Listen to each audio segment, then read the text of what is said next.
listeners. Welcome to the Music Festivals podcast. This is the show that helps you get to know music festivals, festival venues, and campgrounds before you go. I'm your host, Neighbor Nate, and I'm glad you're in the neighborhood.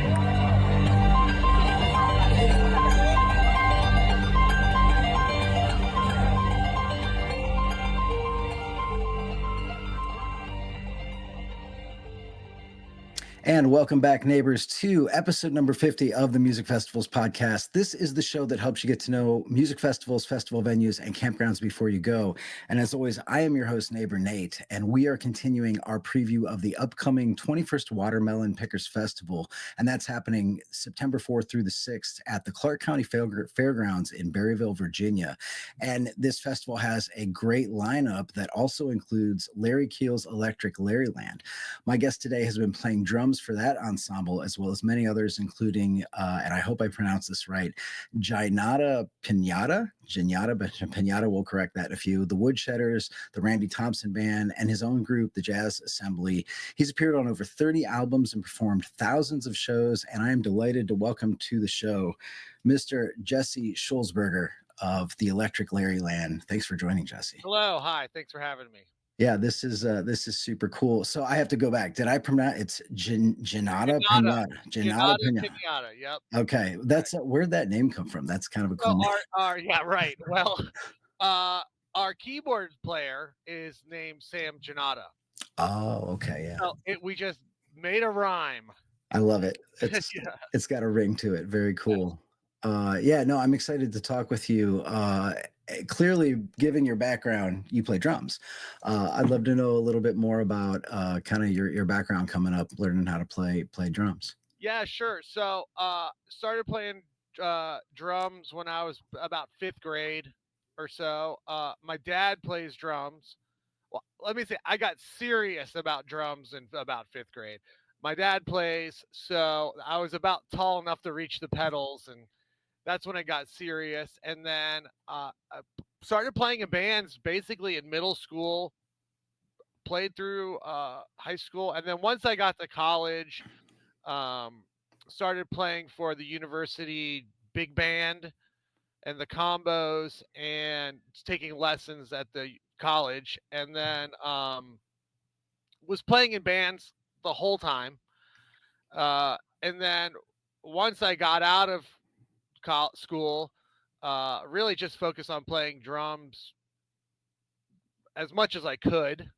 And then I've been teaching, so that's been 20 plus years since I've graduated college. And then play with a ton of bands, and I also teach. Yeah. That's kind of been my sort of day job for the last 20 years. I wrote a book, Foundations of Drumming, instructional book. And but really my passion is performing. Yeah. Teaching's great. I love it. I'm a member of the Sabian Education Network. I was actually featured as the featured teacher this month by Sabian, which was pretty exciting. That's cool. Congratulations.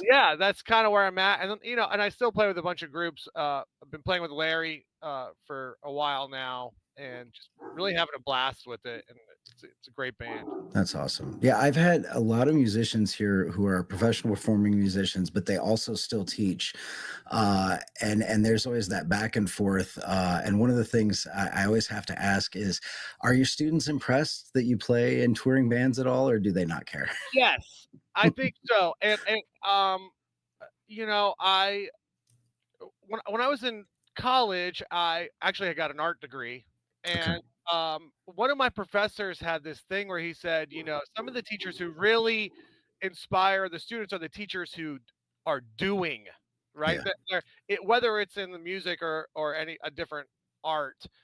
And, I kind of thought about that, and I said, that's true, because the professors that I had in college who are really producing art were the ones who are really inspiring me to get better at my craft and do what I was doing.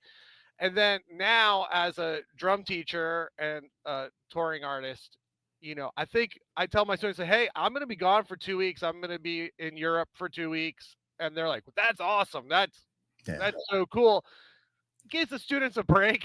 Parents are usually pretty good with Yeah. it, and I think my students think it's cool that I'm out, you know, on the road, working, and I think it shows the kids that you can do this if you buckle down and commit, Yeah. and so it really hasn't been an issue uh, so far. I mean, that's the mentorship piece of it too, where you can teach people things, but then when they see an example of like, here's what the output of that's going to be, that can be inspiring as well, I think. I think so. Yeah, that's awesome. So yeah, I'm curious too. So you play in a lot of different bands. How did you and Larry come together? How did you decide to kind of come into the Electric Larry Land Yeah. experience? So, for about 15 years, I've been playing with a band called the Woodsheders. Uh, Hmm. and Jared Poole, who's a member of Larry Keel Experience and Electric Larry Land, was mandolin player in that band. So Jared and I met. We were playing bluegrass festivals and in this sort of scene here on the East Coast. And I met Larry 15 or so years ago, probably. We would open for his band. And then, we'd be like, hey, leave the drums on the stage. And then we would have a big sort of everybody jam at the end of the night. And I would sit in with his band. Then, maybe this is pre COVID. Larry would do something called the Explosion, which was basically a rock band that we would do once or twice a year, pick up at a festival. And he's had different drummers come through that act, but I was playing some gigs with them.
Then, about 2 years ago, I'd say, he contacted me and said, hey, look, we're going to try and make this a thing and start putting some real energy into making this band run.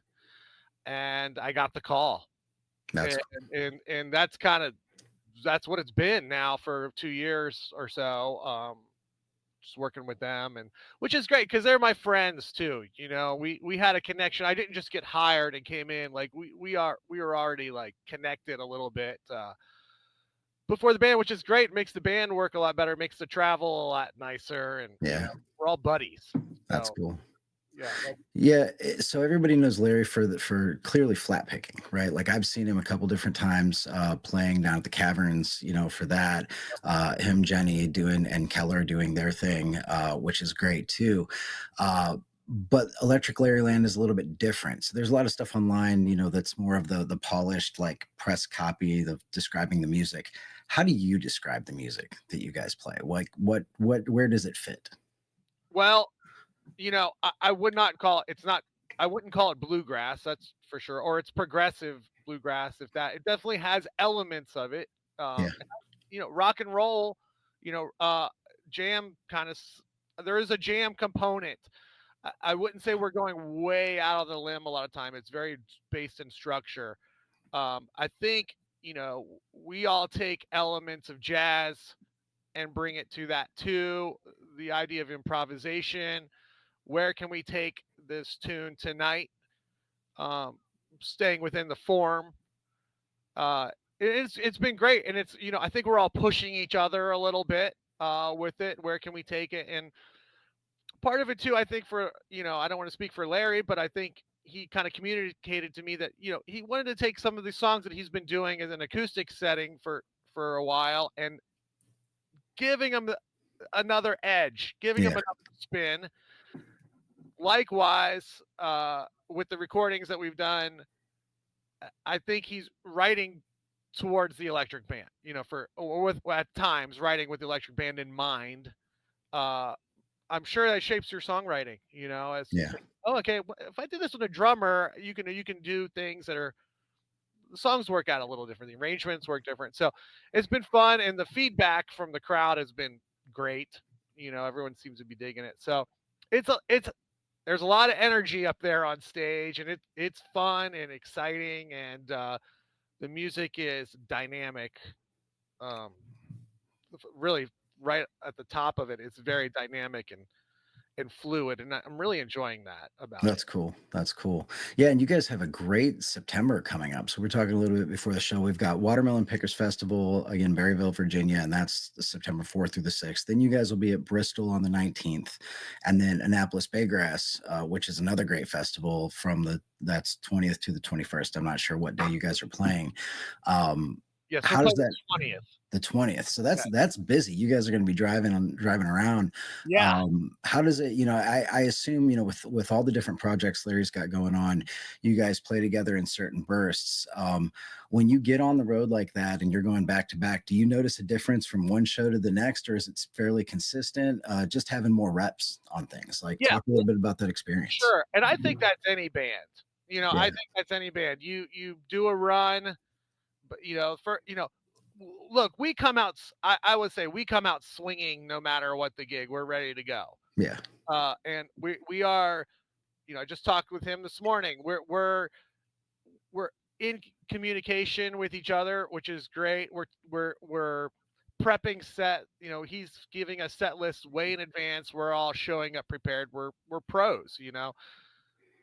That being said, you play songs 100 times, things really start to click. That's when the magic really starts to happen. Of like, we're reading each other's thoughts, and we're really locked in to pockets and the groove. So yes, I think you do notice that when you play consistently. Um, we One thing I really love about this band is we take the time to warm up. We're in the green room working it out, like making sure everybody's square on their parts, and that we can put on the best show possible. I mean, I think that's everyone's aim in the band. So Yeah.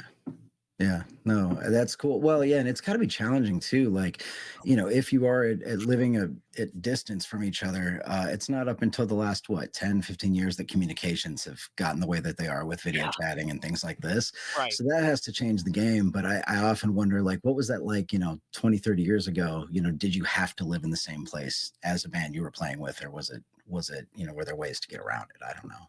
Yeah, I don't know. I mean, I obviously could have picked up the phone, Yeah. or you just get in the car and you drive a couple hours and you go to a band practice. I mean, I think if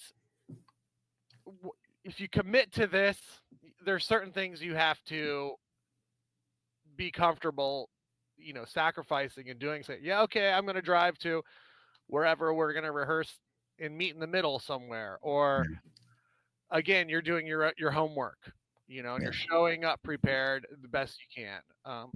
There's lots of bands out there where the members live all over the place, and they make it work just fine. So you're right. I think technology has helped us out a lot. I mean, just this kind of stuff, and just being able to bounce tracks back and forth, and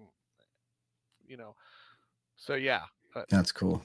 And you guys, you've currently been in the studio with a new album expected next year. And talk a little bit about that. You mentioned two singles are out right now, Showtime and Being Kind. But how did the studio experience pan out for you guys? Studio experience was really positive. We did pre-production before we got there, which is always, so we weren't, there was no writing in the studio. We knew what we wanted. We had arrangements. We knew where the solos were going to land. On this process, Larry had done demos at home and then sent them to me here, and I was able to do tracking from my studio, and we got the vibe. We got the skeleton of these tunes put together, and then we were able to play them out on the road, a few times. I don't know, a bunch of times before we hit the studio. So, we went in, got it rolling, couple takes, we had it. Yeah. And so the process was really smooth. We recorded down in Charlottesville, um, and it was comfortable, and we just knocked it out. And I mean that's hopefully that's how most recording sessions could go. Sometimes it's a grind, but definitely Yeah. for this session it was not. It was just, it felt good, and we were prepared. Yeah. Yeah, I'm excited to hear that album next year and check out the singles that are out now and whatnot. And then you guys, again, will be playing at the Watermelon Pickers Festival. So that's again September 4th through the 6th. You guys are on the 6th, correct? Yeah, we were playing. Yes, correct. I think that's Yeah. Saturday night. So what do you have you played that festival before? Or is I this have the first time played for you? this. I have played. I think this is the 20th or 21st year. I've played Yeah. every year but the first year I've been Oh, at this wow. festival. Again, I played with the Woodsheders, our fiddle player Dave Van Devender, and our guitar player at the time, our guitar player Dwayne Brook. They kind of relaunched this festival 20 years ago. Um, then Dave kind of ran with it, and he was the promoter for it for years. Yeah. So I've been there playing with either the Woodsheders or other bands that I've played with or sat in with. I'm just part of the scene. It's right down the road. I mean, it's Okay. 45 minutes or so from my house up here. And you know what it's like going to festivals. You get your tribe. All your people are there, and the hang is there, and Yeah. Watermelon Pickers Festival, it had a great tradition that went way back into the 70s and before that, where there were festivals at the site. They took a break for a number of years and then rebooted it. Now they're at the Clark County Fairgrounds, which is a fine venue. And yeah, it's been great. It's that family atmosphere. It's the bands on the stage, but it's also that, the picking party out in the parking lot, and Yeah. sharing good times with your friends, and that's really what it's all about. I think it's the atmosphere. It's great. It's special. You don't get Yeah. that on all going to all festivals. Yeah. You're both a local and a veteran of the festival, so I have to ask, folks coming in for the first time, maybe they've never been to Berryville. Yeah. What are other things to look for, other things to do? What are the logistical things that people should know if they're coming to Watermelon Pickers for the first time? Well, the it's the event is at the Clark County Fairgrounds, which is fine. There's camping on site. Like I said, there's late night picking and all that going on. Obviously, they have there's a swimming pool there, which is kind of cool that they Oh, that's opened up. nice. You can go hit the pool, and there's showers and all that kind of stuff. So that's really nice. Beyond that, the area, I would say if you had a couple days extra to hang around the area, there's lots to do out here. The Shenandoah River is right down the road. Oh, cool. Um, Harper's Ferry, West Virginia is 30 minutes away, and that's where the Potomac and the Shenandoah, the confluence is. It's beautiful. There's lots going on down there. We're right at the tip of the Blue Ridge, so there's all kinds of outdoor activities. There's history here. It's Yeah. a great area, and Berryville's a cool little town. I mean, it's quiet. Yeah. It's not it's a little country town. It's great. It really is. It's nice. So Yeah, it sounds like it's going to be a really, really nice time for everybody that yeah, goes. I'm excited to see you guys play Electric Laryland again. Larry Keel on guitar. You mentioned Jenny's not playing bass; she's played bass previously, but it's going to be Justin Doyle on bass. You said, and then correct. you on drums and Jared Poole, who's going to be playing the Telecaster, which is going to be a lot of fun. Yeah. That's very, very cool. I appreciate you giving us the lowdown on this, and good luck with the upcoming tour in September. And thanks for being on the show. Hey, I appreciate it. Thank you. Cheers. Thank you. And that's it. That is all we have for this week, neighbors. It was really great talking with Jesse.